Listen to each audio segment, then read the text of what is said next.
Yeah. You are a son of a bitch. Un saluto a tutti.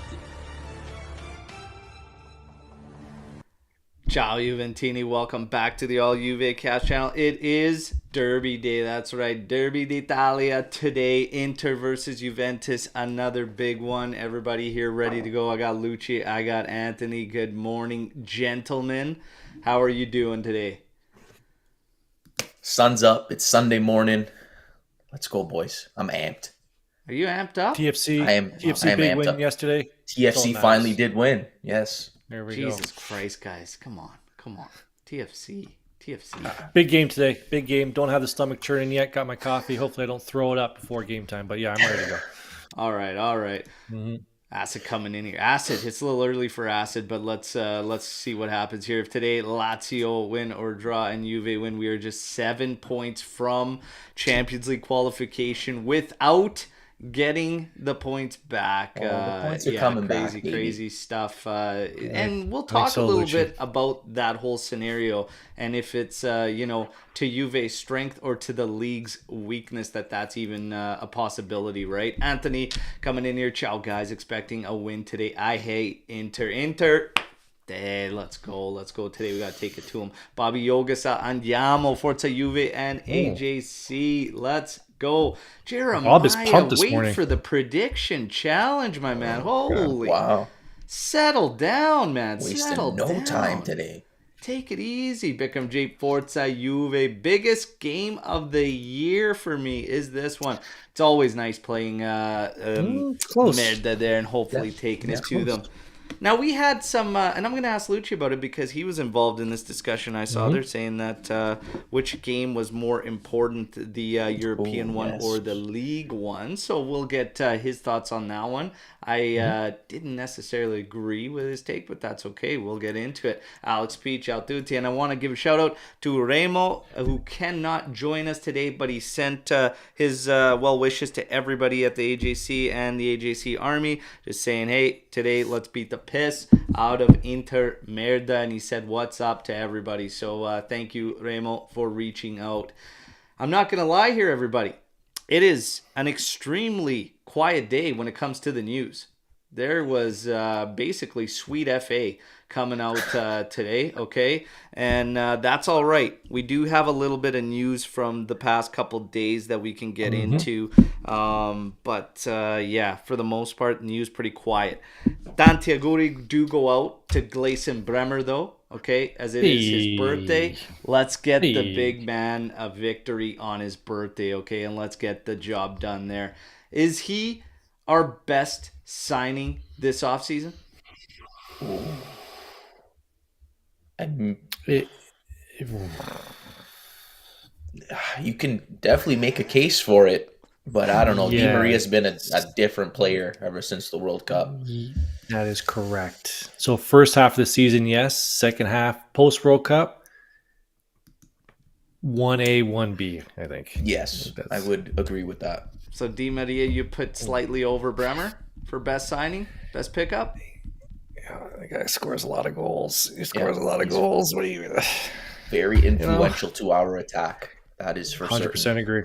Mm-hmm. Yeah. How about you?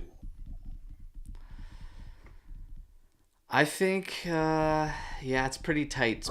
He's definitely Just answer up the there. damn question. I don't know if I'd give it to... Bremer's been steady the whole year. I'd probably say yeah. I'd probably give it to Bremer because he's steady the whole year. I can only think of two bad performances. One was terrible. That was the Napoli one. Awful. But he's had probably one other bad one. But I think he's probably our best. He's probably our best pickup. And I should say, he's got like 3 or 4 goals. He's unlucky to not have like 8 to his name, 8 or 9. Like Bremer's an absolute unit. I'm gonna throw it in there. Kostic honorable mention, sure. Kostic for sure. Yeah, it's on the cheap too. Yep. So big time. But yes, happy birthday go out to Bremer there. Danilo, we got an interesting little report from Nicolas Skira there that he turned down a rich offer from Manchester United. It's funny because this guy gets every time these reports come out, and I loved this one, the fact that it was Nicolas Skira, who's highly, highly reliable, okay? Mm-hmm. I love it because instantly everybody that chooses to hate Danilo, this isn't real. That was the only Fake response. It news. was just, this isn't real. This never Terrible happened. translation. What do you mean this didn't happen? Like, they just don't even believe that teams like Bayern, Man U, or whatever had interest in Danilo, and it makes me laugh. Fake news. It's hilarious. What do you guys think when you hear stuff like that, and then people are just so quick to dismiss it, and they're like, no, I don't believe it at all. Just the hate. It's the hate. Why? What do you mean? Like why are we It's a great question. hating? Like, why are we hating on one of our best players this year? The captain, who's ever since he took over the armband from Bonucci or Quadrado, or whoever it was, has made a huge difference. Like, let's be serious here. Let's be for real. Yeah, I just don't get the hate. But yeah, apparently he turned down. Guys, I want to talk about Milinkovic-Savic though, because this rumor's picking up again. All right, but now his agent says, Yeah, it's about that time to pick it up. Yeah. His agent says he does want to move away before his contract ends. He's got one more season on there. Lazio has probably missed their opportunity to maximize the amount of money they can get. And now with his agent, coming out now and speaking like this, 40 to 50 mil? Is that the guy you go for if Rabiot leaves? I mean, I'd rather spend the money elsewhere, but if we sell them Pellegrini and get that 40 even cheaper, I would really consider that. Yeah, Pellegrini's worth a bag of balls, so at this point... They don't know that yet. It's 60 million, man. You guys have really sort of like worn me down with the fact that we need a damn left back. We need a left back. We need right back. I'm not 100% on center like back. On the center back. I think we might be okay there, but definitely outside backs for sure. I think we might need a right back more than we need a left. Cambiaso's a left back. Cambiaso can play both sides. Isn't he more? He can play left back and right back. He plays more often on the left, but he can play right back. Yes, you still need at least one. Definitely. I think you need both, and Cambiaso should be a backup. Sandro, just whatever happens, I would move away, even if we're stuck paying him for another year. He doesn't need to stick around, in my opinion. What are two backs going to cost you? Well, if you can 50, lock in Grimaldo, he's on a free. You pay his salary, whatever. And then Single would be quite a bit of money. There's other guys too that are out there. Joachim Mele probably wouldn't cost you a lot if you wanted to go that route.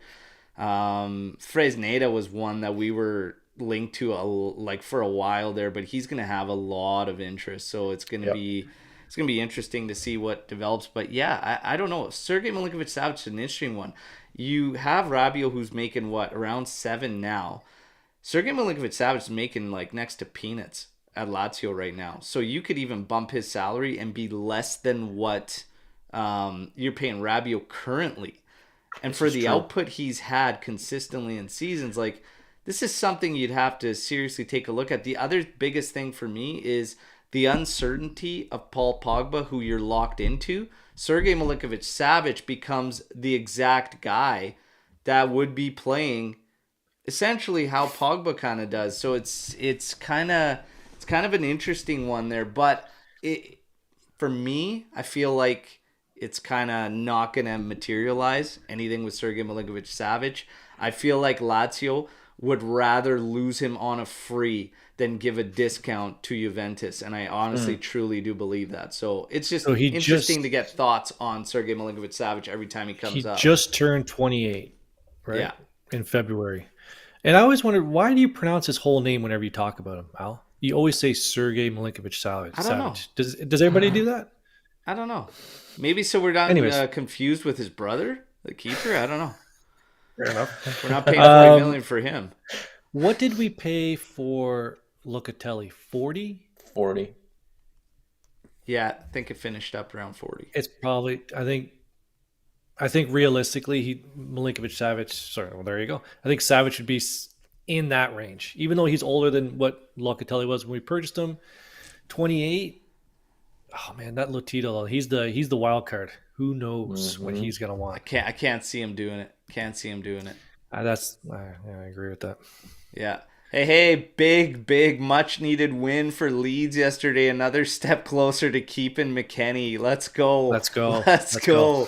We are all Leeds Lucci is fans. pumped. We need some finalized deals. That's another thing that's kind of in the news too is Zakaria coming back, Artur coming back. These guys are just going to be immediately shipped off. But hey, I got an unpopular opinion about Zakaria.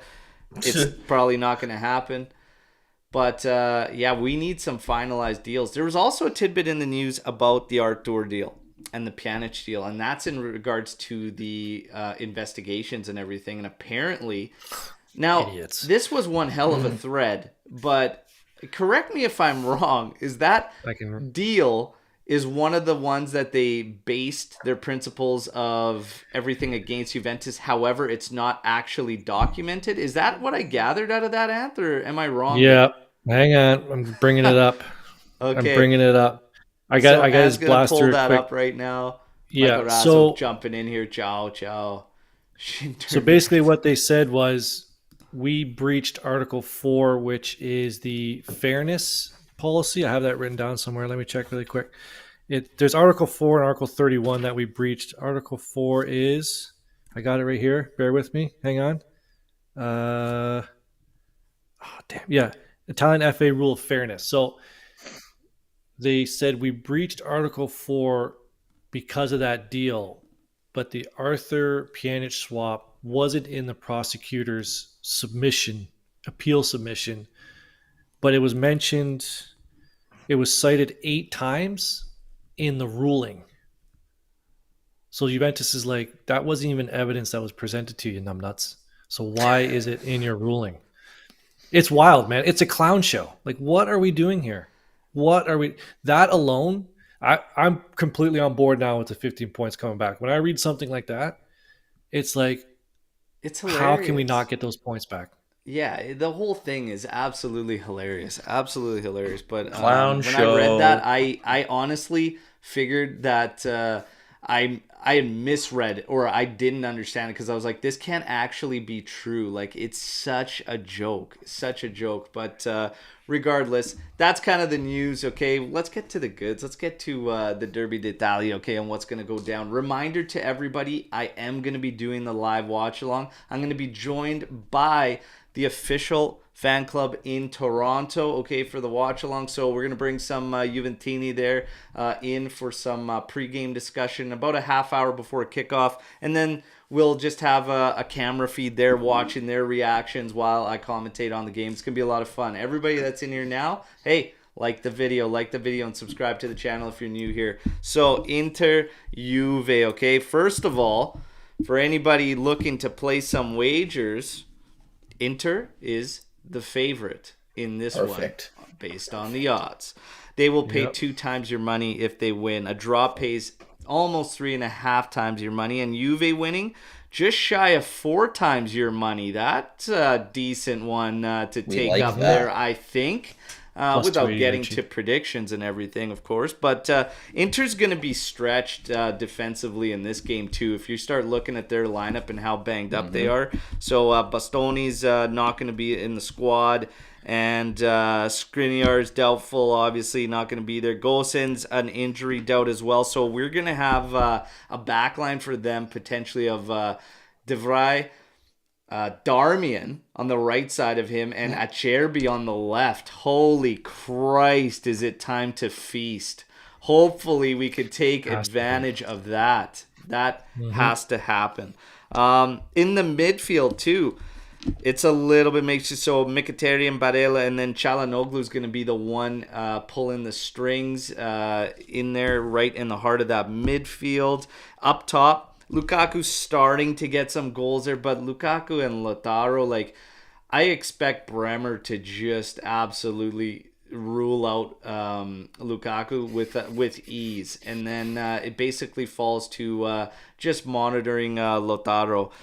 We will have to keep tabs on Barella making late runs and everything and getting involved offensively. However, it's shaping up pretty good for him. So their probable lineup: Onana in goal. A lot of theirs had Handanovic starting, and the Inter fans were just losing their mind. And I was like, please start Handanovic, please start him. But Onana's going to be in goal. Darmian, De Vrij, Acerbi, Dumfries, Barella, Çalhanoğlu, Mkhitaryan, Di Marco with Lukaku, and Lautaro.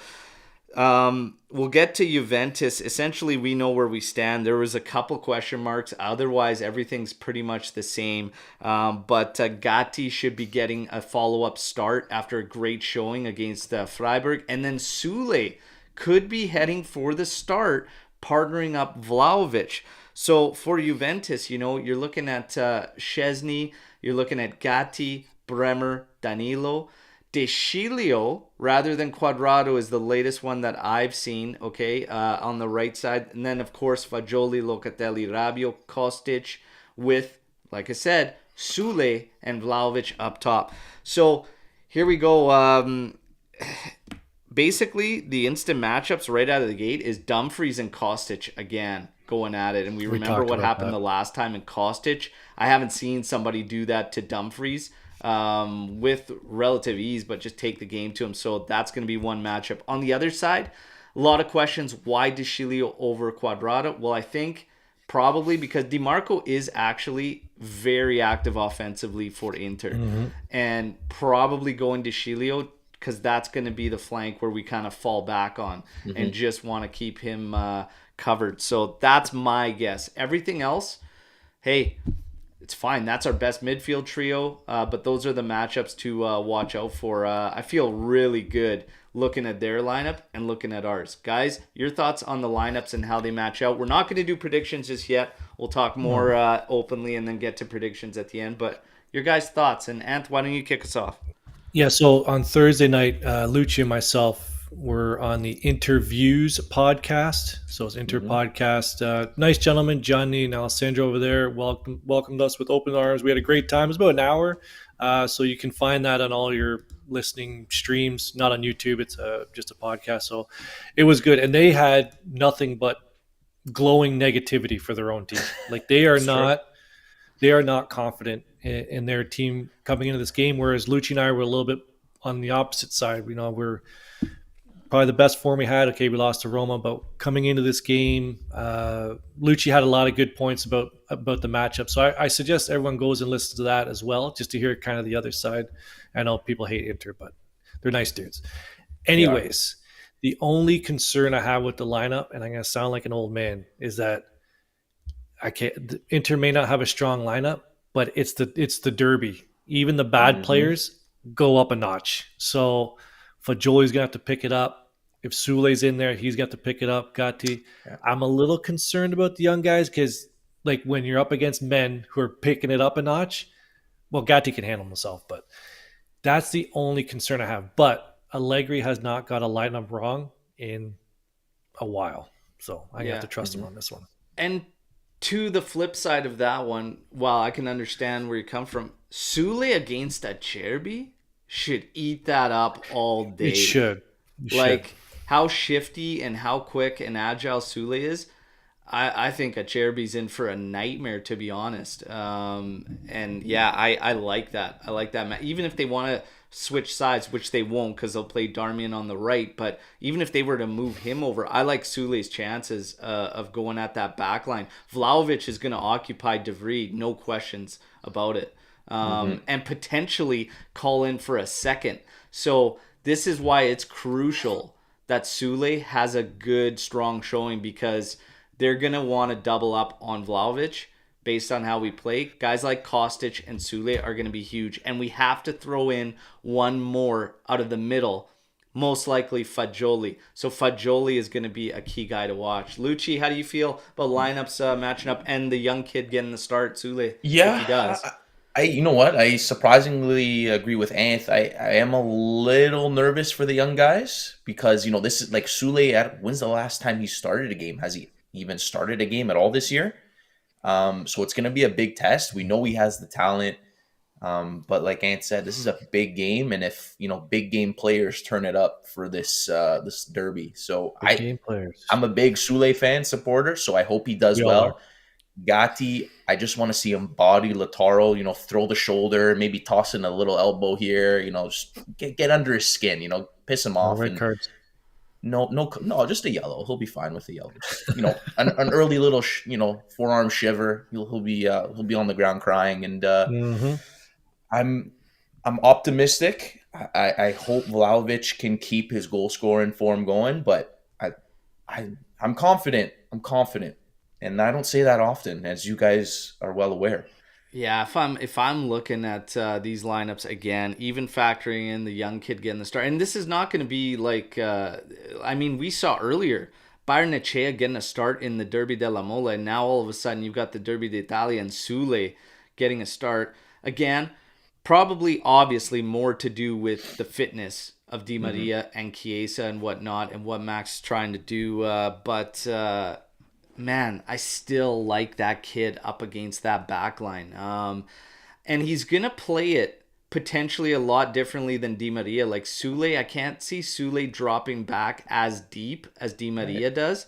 We need to keep him forward. And even when Di Maria is in the lineup, I believe we need to keep him as far forward as possible. You want those guys in and around the area to do their damage, right? So this back line, though, for Inter is ripe for the picking. You guys went on Interviews podcast. I went on Inter Worldwide with Anthony, and he wasn't very confident at all in this one. He thinks potentially a draw, and he said both managers will take it, whatnot. But I'm with you guys. Based on our current run of form and whatnot, sure, Juve's not, and this is the thing with Juve, we haven't necessarily been convincing, but we're getting the results, and we're doing well, and it is miles better than what it was at the beginning of the season. There has been progress made, no doubt, but now it's time to start getting the goals to back that up. So, and what's up? It's go time now. Now you got to start putting it all together. This is the game to do it before the break. The last game Sule started was the 19th of January, which was the Coppa Italia 2-1 win over Monza. Jeez. And he was substituted out in the 61st minute. Okay. Okay. Well, the good thing is that, if Di Maria and Chiesa are available, which we believe they are, they could be huge game changers in the second half. So 60th minute, 65th. Right. So, that's a good sign as well. Like, who does Inter have coming off the bench? Dzeko, Brozovic, maybe. Well, Brozovic is still, he could start. It's just that he's highly doubtful or not. He could potentially get the start there. If it's a tight game, I like our depth off the bench a little better than theirs too, if needed. Yeah, and Inter has I wouldn't be opposed to signing more guys with neck tattoos at home. Inter only dropped two games. Drops at home. I don't think they've lost a league game at home. Yeah, 2. They've got 2 losses at home. But I don't think those are Serie A games. I think those might be European matches. This is the Serie A table, 11-0-2 at home. Oh, okay. I thought Allegri said they're unbeaten at home. Yeah, but hey, I don't know where it could be something lost from. in the translation that Allegri had. I don't know. I heard that too, but yeah, they have 2 losses at home. They've lost 8 games this season. 2 of them have been at home. That's wild. 8 So games. that's Jesus. still strong at home. I don't know where he gets the unbeaten at home, but they have lost twice at home. But still, even to say that, we're this far down, they've only lost twice at home. One of them was against Empoli. So they've definitely lost at home. There's one against Empoli, and that was the 1-0. And they've lost, I think the other one was Roma. So 2 losses, and those ones I believe were at home. So yeah, basically still very, very strong at home. This will be their 3rd loss at home today when we beat the piss out of them. Okay, so there you go. Lucci's with me. Let's go. Fuck them. Okay. Yeah, so getting to Jeremiah here. The kit will be mine today. Rabiot is plus 800 to score a goal. Ooh. Bremer. I was looking at Plus- this Bremer on his plus- birthday, plus 1,400 to score. Already put money on. Blue's Lucci. gonna have to Already pay taken up. care Blue's of. gonna have to pay up. We potentially have so many kits. Even Omer was getting in there last show. What was it? A DeShilio goal. We almost, we could potentially have a DeShilio. That one should be like a season-long running bet though, because like DeShilio's got one goal ever. He's got one banger in him for every Juve. year. That was the game winner against Roma in that absolute. DeShilio is wild plus game. 3,400 today to score. Cha-ching! Imagine that. You know what? Probably will get one. Now, Jeremiah is just waiting for that Rabio kit to come in here. We are going to open things up for Storm the Barn. Okay, so get your questions in there. We got Reno's heading to Mexico. Okay, heading to Mexico. Why? So we have to win so we can get super drunk and enjoy Mexico. You don't need a win to do that in Mexico, man. Let me tell you that much. That's pretty much what it's all about. Enjoying the leave that at weather that. and the all-inclusive. So yeah, Have it's been fun a in long time Cabo. since I've been there. It's been good stuff. Moretti goal, Moretti kit. Moretti. Well, is he going to feature? Is he going to feature? Is he going to get some minutes later on? Or are we going to get Di Maria most likely in there? I'm just going to and, put this Chiesa? out there. I'm just going to put this out there. I'm not going to put it out there. I shouldn't. I'm think- going to make do out. it. I'm not Do going I to think since Anth is Moretti's Alberto, biggest no. hater, he should be the one to buy the kit if he scores. I think that's fair. I think it's fair. Predictions. We're going to hold off on predictions for a bit here, okay? We're going to get to some Storm the Barn questions, whatnot. Lucci, first I want to ask you about the importance of this game, because I saw there was a tweet out there, and it basically put out the importance of this one versus the importance against Freiburg in Europa League. And where do you stand on the importance of this one? I see. For me, I said this at the beginning of the week. This game is more important to us. I knew. Anth and I said it from the beginning. Freiburg are not great. They're not a great team. They stink. Yeah, they stink. So I wasn't too worried about the second leg. I know we could, pull out a draw or a win. I was more focused on this one, making sure Chiesa, Di Maria, we had no other injuries. We had everyone available, to be there. So for me, this one's more important. If we win, we get the 15 back. We create a good separation between us and third place. Yeah. So that's the way I'm looking at it. And props to Animesh there. I completely forgot because he had just come back. Moretti's actually not on the team list today. He's correct. actually not. He was holding off on the list. I completely yes. forgot that. So Moretti's not on the list for this one. Thanks, Animesh. I completely forgot that. Milik, Sandro back after the international break, and Moretti held off. It was between Moretti and Bonucci. Both were doubtful to get in here. Bonucci did make it in, and Moretti did not make it in the list. So thank you for that one, Animesh. Yeah, completely forgot. But we could keep a Moretti one going for the season there. I think Anth was about to throw something out, but pull back. But Lucci's thoughts on the importance of this one. Anth, get to yours. Sort of going to echo the opposite of what Lucci said. At the time, like on Thursday, and Max has done this essentially since the 15 points were taken away. It's one game at a time, and they couldn't look past Freiburg. They needed a solid performance, and we talked about post-game on what we thought the performance was against Freiburg, especially in the second half. It was what it was, right?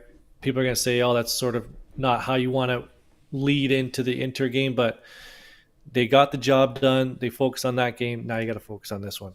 I think Allegri might have had half of one eye ahead towards Inter based on his lineup. He had to, but I don't think he was overlooking Freiburg at all. I'm not saying overlook Freiburg. I'm just saying this is your tougher opponent. I think you and I just disagreed on how much he was looking past Freiburg for Inter. I think you're That saying makes he sense. was Yeah. right. There's That different makes levels sense what he's trying to say of his concern over Freiburg. Okay, fair enough. I think he was more concerned about Freiburg than you're giving him credit for. If we're looking at everything, so I mean, again, with the results that fell in Serie A, Juve has the potential of what? Being 7 points out of fourth without getting any points back if we win today. Okay. Clown show. So we're going to get to that. We're going to get to that. But honestly, Europe is that game, like Europa League and Coppa Italia are of maximum importance to Juventus. I'm not taking away from this game. And of course, I think it's more the rivalry, the intense, heated rivalry that fuels the importance of this one at this particular moment, right? But I think if you were to weigh it out, that European, like getting through in Europa League, definitely more important than what happens in this particular match today. Also, if I'm looking at it, quite confident we're going to get those 15 points back. Even if we don't, the fact that we could be 7 points out without getting those points back of fourth place, that's just wild to me. So I ask you, is that more because of us and what Juventus is doing, or is it more shining a light on how poor Serie A kind of has been with those teams at the top outside of Napoli? Oh, please. Milan got slapped by Udinese yesterday. They tied Salernitana last week. Like the league's been an absolute roller coaster for all these, arguably top teams. Inter lost to Spezia a few weeks ago. Atalanta's struggling. Roma, whatever. Lazio. Like, you can just tell the league is not, like, Napoli's just running away with it. No one else has been able to keep up. So it shows how crappy the league's been this year. Yeah, I just think none of those top teams outside of Napoli have been convincing. Mm-hmm. They just haven't been, and that's the thing. For Juve to be at this point, and have a shot without getting those points back of reaching the top four is crazy. That's actually crazy. And what's crazy is when you start looking at some of these numbers, again, I can't stress how it doesn't feel this way, but Juve is only second to Napoli since the break in goals scored.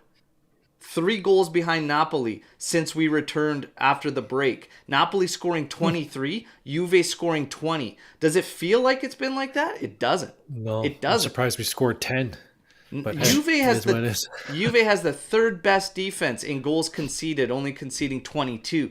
So while we, continue to get this frustrating, like we're not going around, that's why I laugh at anybody that. And I know that these are people more trying to push an agenda against Massimiliano Allegri, but to say that there's been little to no progress is absolutely unfounded. And now you're starting to see it in the numbers too, but like I said, the results. If we get to top 4 without those 15 points coming up, because I will remind everybody, potentially we won't know till June.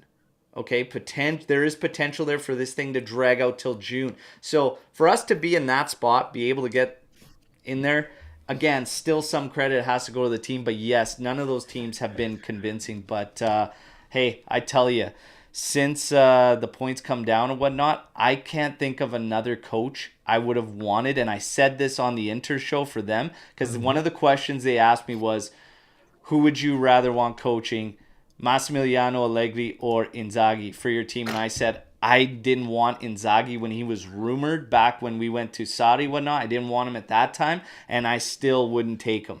And especially in this moment, I would say that there would be no other coach I would want through a 15-point, through this investigation, through that debacle, other than Max Allegri.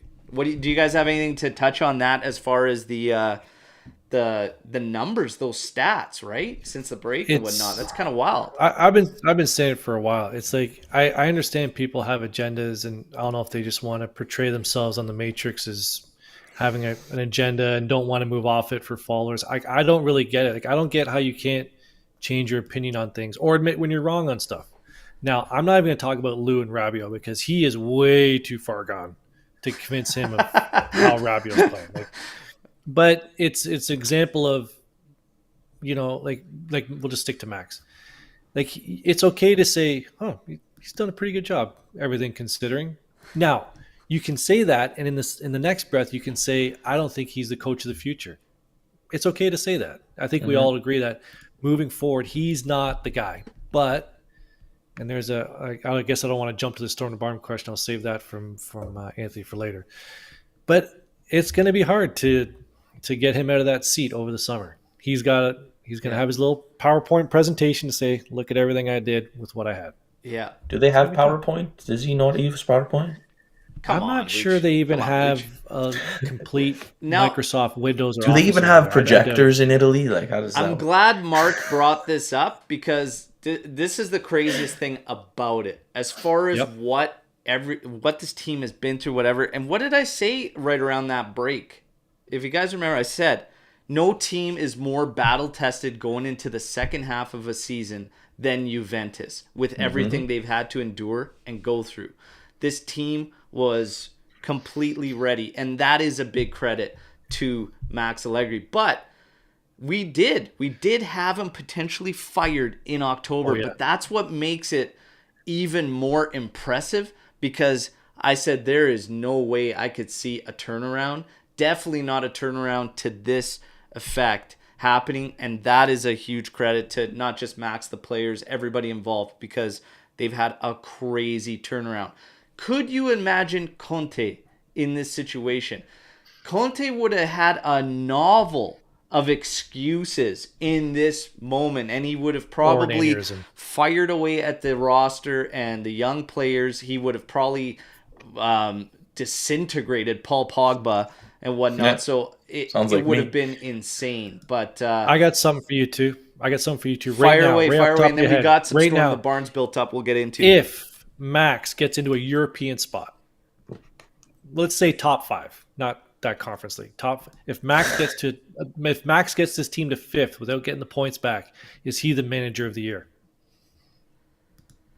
If he gets us there back into the top 5 without the points, is he a legitimate contender for manager of the year? Absolutely. I mean, yes, absolutely. But Spalletti will probably take it.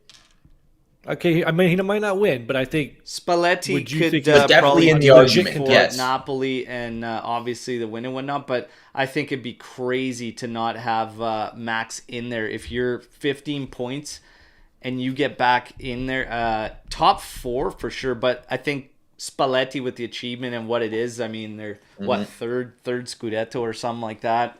First in 45 years or whatever it is. That'll probably be it. But Max, without a doubt, has to be in the mix. But yeah, Spalletti, everybody seems to believe Spalletti will get it.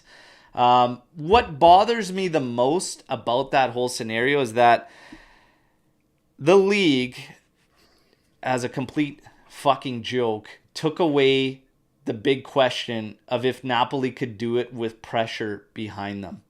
Because we would have been the ones delivering the pressure.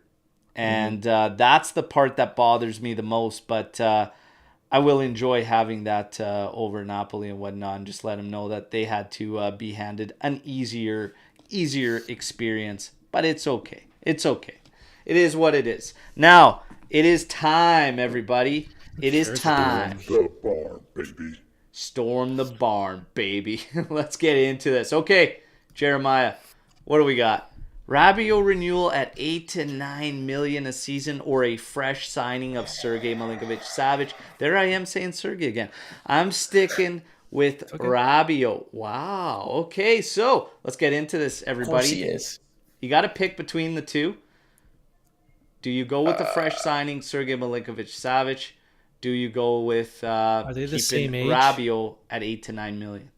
Are they the same age? They got to be more or less the same age. They're pretty damn close. Yeah. Rabiot's, I think, 27, 28, and Milinkovic-Savic, 28. Okay. What are you guys 27. doing? What are you guys doing? They're the same age. They're 2 months apart. Perfect. He'll be 28 in April. Oh, boy. Animesh saying the crazy horse.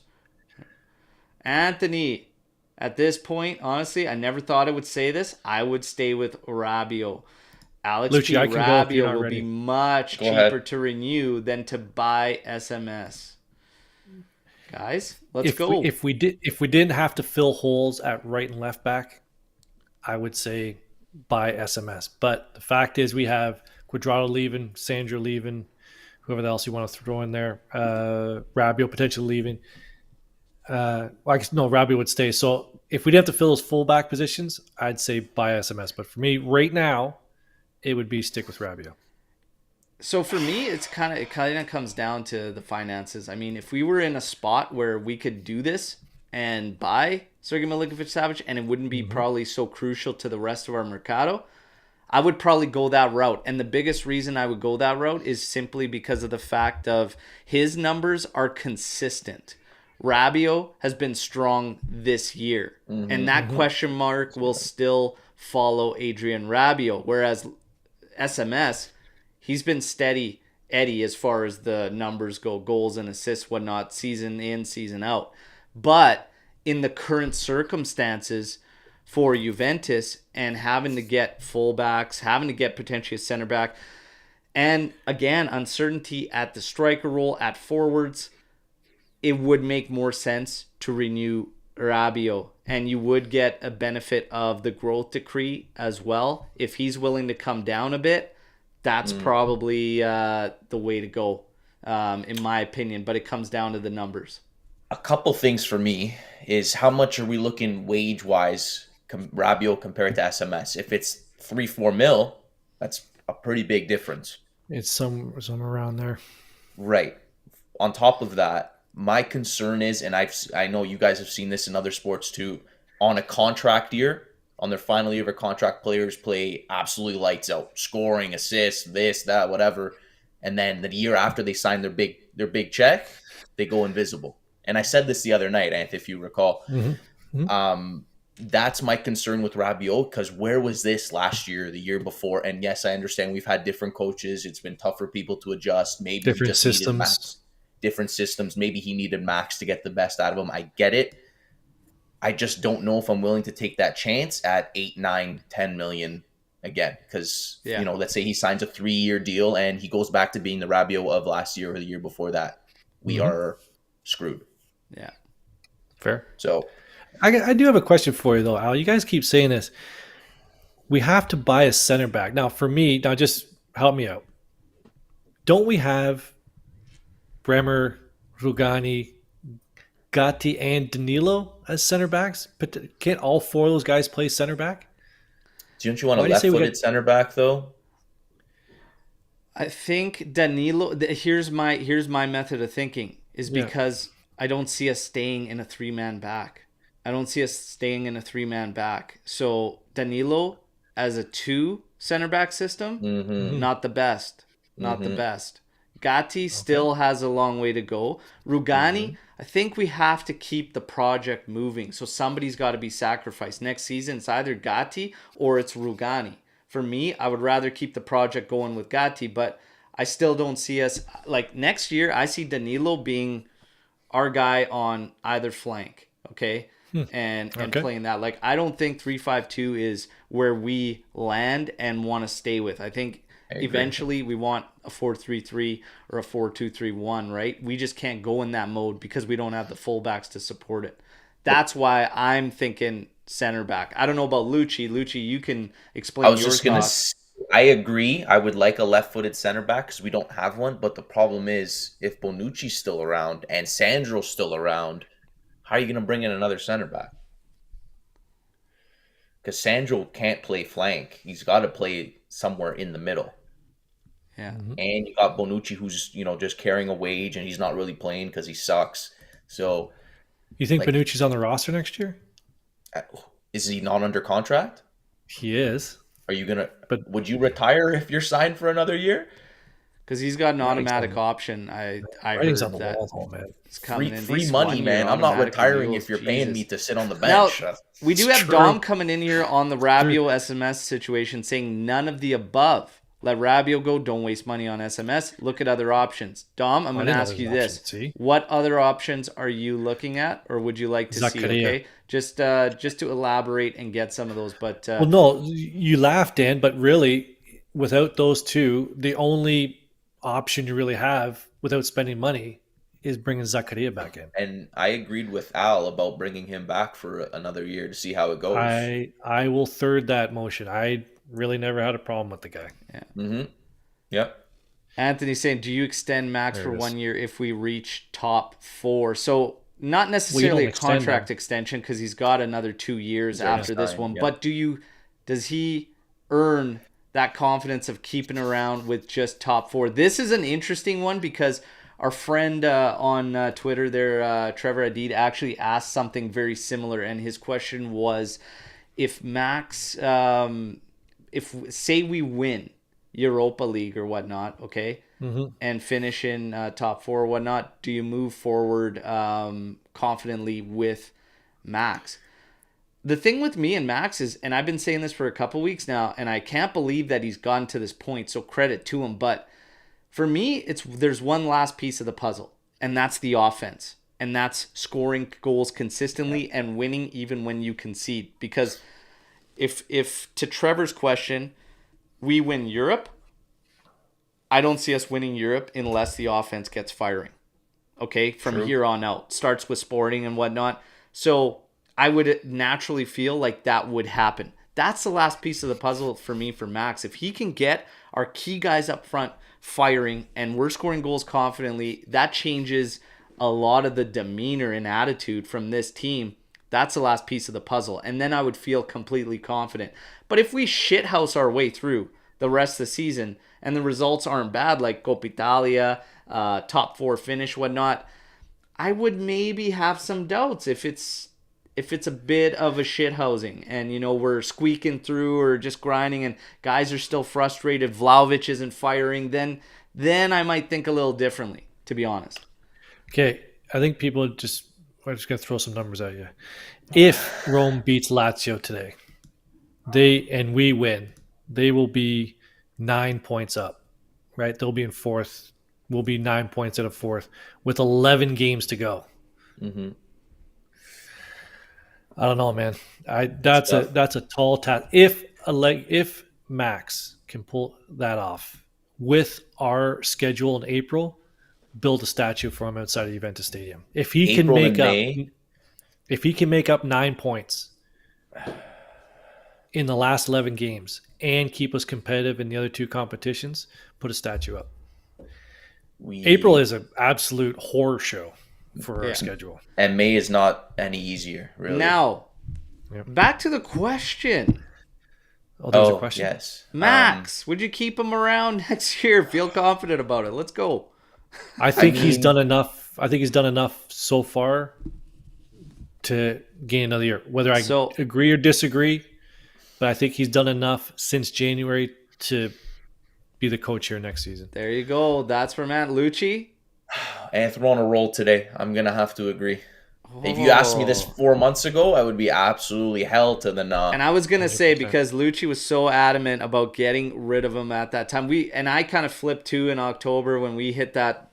Again, that's just, it's credit. And it's okay. What have you done for me lately? It's okay to say that, he proved us wrong. Because I said there's no way coach can make this turnaround a couple times. He did a couple times through the season. But twice. Here we are. So credit to Max. And he's done something that he's done it while also crushing some of the narratives around him, involving young players and whatnot. I mean, and he got away from some of the things. And I said this at the start of the year, he's kind of shooting himself in the foot with faith in certain guys that weren't repaying him. And it was time to crush that. He did. We saw it with Bonucci, we saw it with McKennie, and now we saw it with Paredes. So credit to Max because he's no longer dying on a hill for guys that aren't repaying him on the pitch. So bravo it's not to even Max what for he's that. done on the pitch for me. It's what he's done off the pitch as well in the press conferences with the youngsters.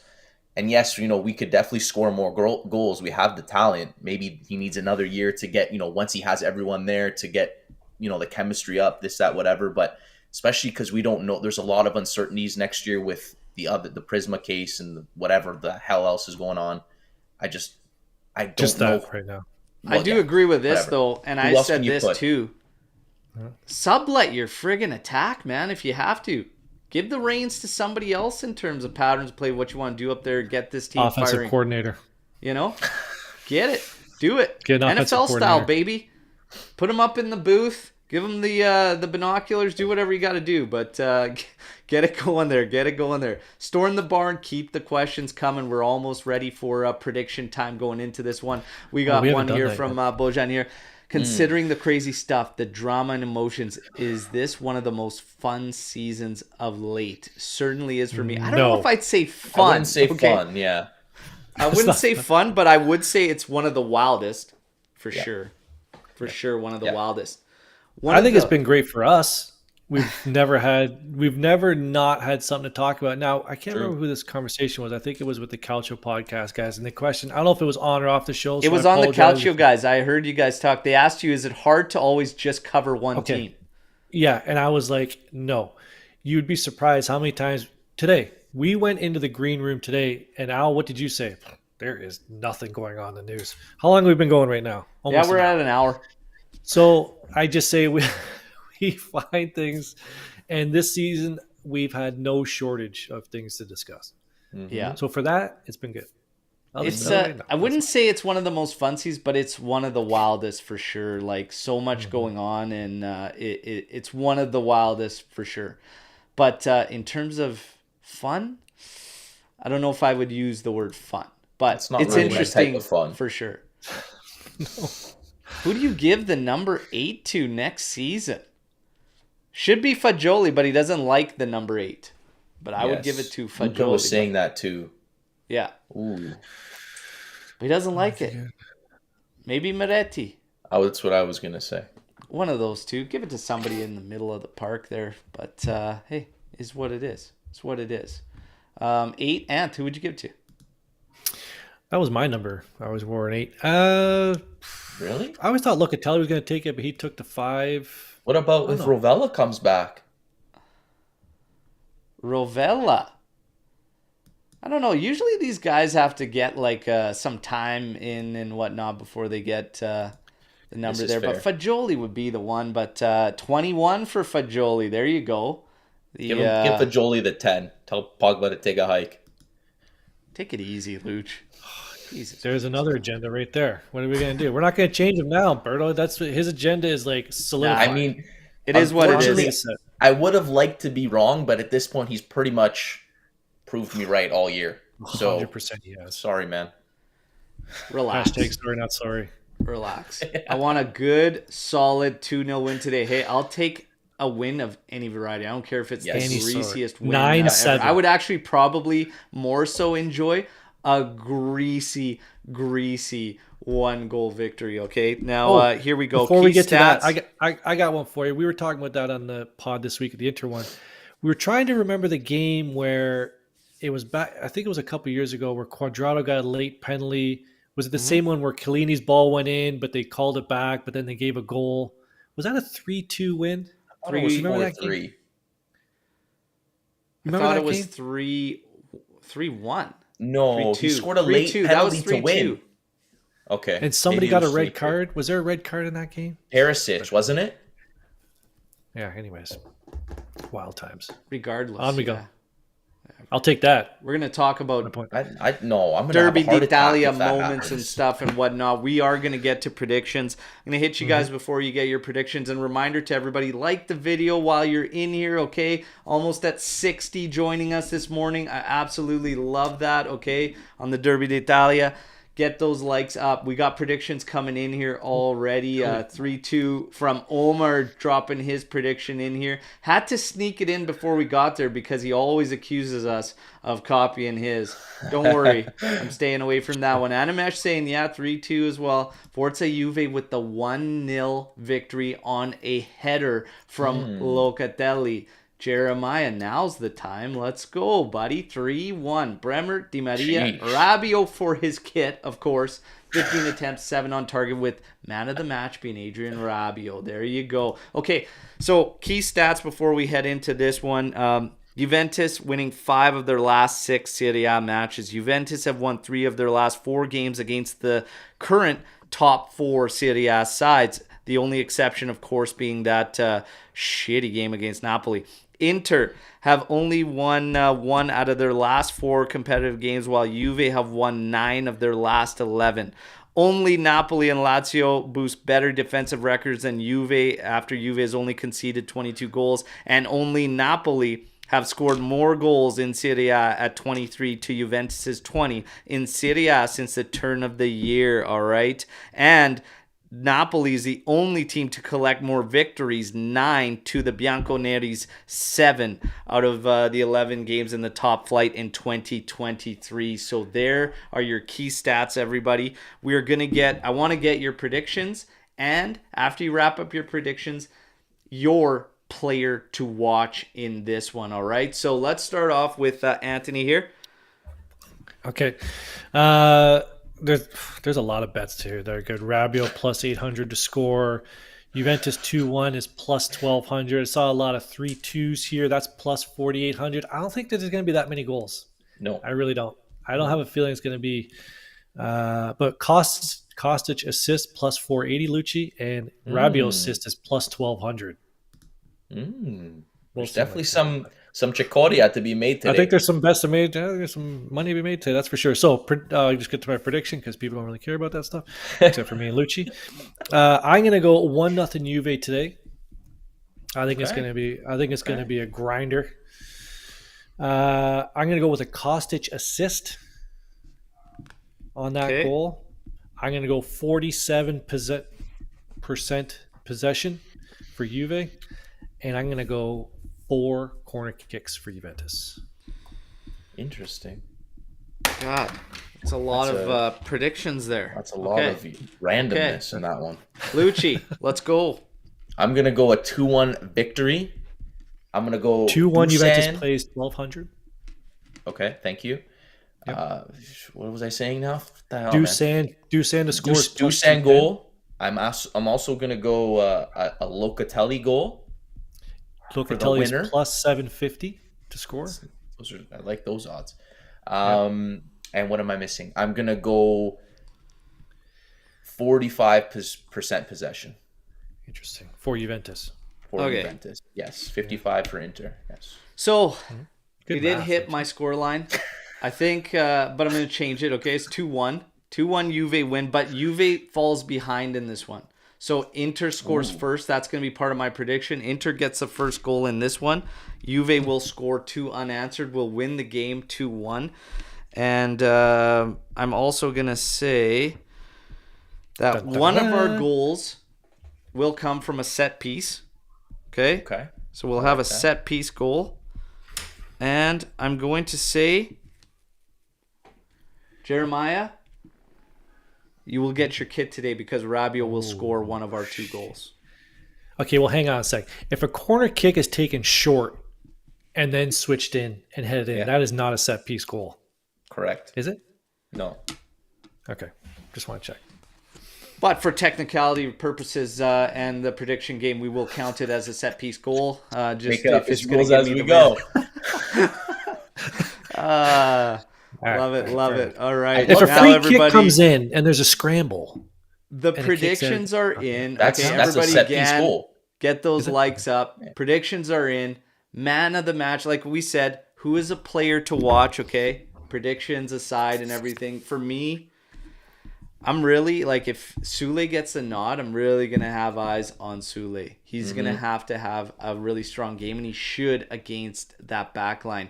One of the things that he gets criticized for, again, same thing as Moretti, is they give up a lot in size and strength. Yes. And but he's gonna have to make up for it playing to his strengths, neck tattoos, which is speed and agility and whatnot. So it's gonna be interesting. He's gonna be one to watch, but Kostic, we're going to rely a lot on Kostic. That battle against Dumfries. Who are you going to have eyes on in our lineup? Who do you think is going to have a strong showing?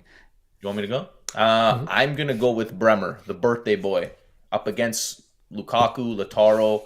Just toss around that. He's a unit. Just toss around that body. I also want to add, I do believe there's going to be a Gatti yellow card on Martinez. I said that earlier. I'm going to stick with that. But okay. I'm going Bremer's my man to watch today. I think he's gonna pocket those front 2. All right. And so we were asked a similar question on Thursday. I think the question was who's gonna change the game, or I think it was a similar sort of question, and I'll give the same answer I gave on Thursday. Kostic for me is going to be the guy Mhm. who could potentially own Dumfries on that left side. So if I think we go as Kostic goes, I think Okay. he's going to wreak a lot of havoc over there, and I think he's going to be my early man of the match uh, I call. think it's interesting watching the chat, talking to you guys and whatnot. None of us have picked Dushan, but Vlahovic should be taking advantage, I think, of that back line. Darmian, Acerbi, De Vries in there, which is probably going to be the one focusing on him. But I think he needs to definitely have a go there and whatnot. All right, so latest update from Animesh on the lineup, exactly what we called earlier, and that Mhm. one I said earlier was from Romeo yesterday, and that was played up on what the last lineup was in training session, which is All right. usually how Max does it. So you have Szczesny, Gatti, Bremer, Danilo, Tischilio, Fagioli, Locatelli, Rabiot, Kostic, Sule, and Vlahovic. There you Let's go. go, kid. There Let's you go. go. Time to get the job done. If anybody has more Mhm. Storm the Barn questions, fire away. I'm going to say this, everybody. It's the Derby d'Italia. We always love these games. If you're going to be tuning into my watch along, it's going to be a whole different beast when we play Inter, okay? I Yeah. absolutely can't stand those goddamn snakes, and it's going to be heated. So, and to my prediction, I'm going to be pretty pissed off if Inter does score first and whatnot, but I think we still ultimately come out victorious today. What are your personal favorite moments from any one of the installments of the Derby d'Italia and whatnot? So, Lucci, why don't you give us your favorite Derby d'Italia moment? We spoke about this on Thursday as well, and Mhm. the classic um, striped hearts apparel hoodie, the 3-2 comeback with Higuain scoring the late winner. That was Mhm. in the 88th minute, I believe it was. I wish I had the hoodie Somewhere on me, around but there. yeah, Yeah. that was a good one. Also, the one Anth mentioned about the Quadrado, what was it? Was that 3-2 as well, or four Yeah. three, whatever it was? The late Quadrado penalty to seal the victory. Those were probably the two most recent ones that got me hyped up. Yeah. Anth? Yeah, my answer was I can't remember what I had for breakfast, and I had breakfast about an hour ago. So, but my favorite moment from the Derby, I did bring up the one, and Berto, you might be able to remind me which year it was when Marquisio did that little Oh, quick goal, and he yeah, chipped the yeah. goal. He came in close. It probably was probably the best footwork he's ever done in a Juventus jersey. But I don't know what year that was, but I think I everybody knows believe it that was goal. '09. I think that was '09. Don't hold me to it, but it It was was like a late rebound and 2000s. Yeah. right around the defender on the ground and chipped over the goalie. That was a Unbelievable piece of skill. crazy finish. For me, it's like, I don't know, man, the There's a lot. moment uh, Thank you, Omer. for the Scudetto, everything like that. And man, 2006.